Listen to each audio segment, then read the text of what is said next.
আসসালামু আলাইকুম সবাইকে। আজকে আমার বাল্কিং সিরিজের ডে 8 আর একই সাথে আজকে রমাদানের প্রথম দিন। সবাই ভাবছেন রোজা রেখে বাল্কিং করা কিভাবে সম্ভব। চ্যালেঞ্জটা একটু কঠিন, কিন্তু মাইন্ডসেট ঠিক থাকলে সবই সম্ভব। চলেন দেখি আজকে আমাদের চেষ্টা কেমন ছিল। আমার বাল্কিং স্ট্র্যাটেজিতে এখন থেকে অনেক বড় চেঞ্জ আনতে হয়েছে। এখন থেকে আমি উইকলি 4 দিন ওয়ার্কআউট করব ঠিক করে নিয়েছি।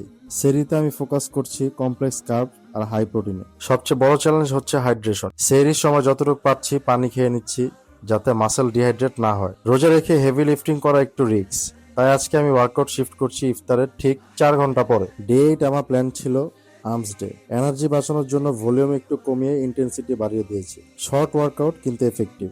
ইফতারে ভাজা পোড়া কমিয়ে প্রোটিনে ফোকাস করাটাই এখন মেইন গোল। খেজুর দিয়ে ইফতার ব্রেক করেই প্রোটিন রিচ মিল নিয়ে নিচ্ছি। বাল্কিং মানে প্রোটিন আর ক্যালোরিজ, সেটা 24 ঘন্টায় হোক বা 8 ঘন্টায়, টার্গেট ফুলফিল করতেই হবে। রমাদান মানে ডিসিপ্লিন, আর ফিটনেসও ডিসিপ্লিনের একটা পার্ট। ডে 8 ডান, দেখা হবে ডে 9-এ। সবার রোজা ভালো কাটুক। আল্লাহ হাফেজ।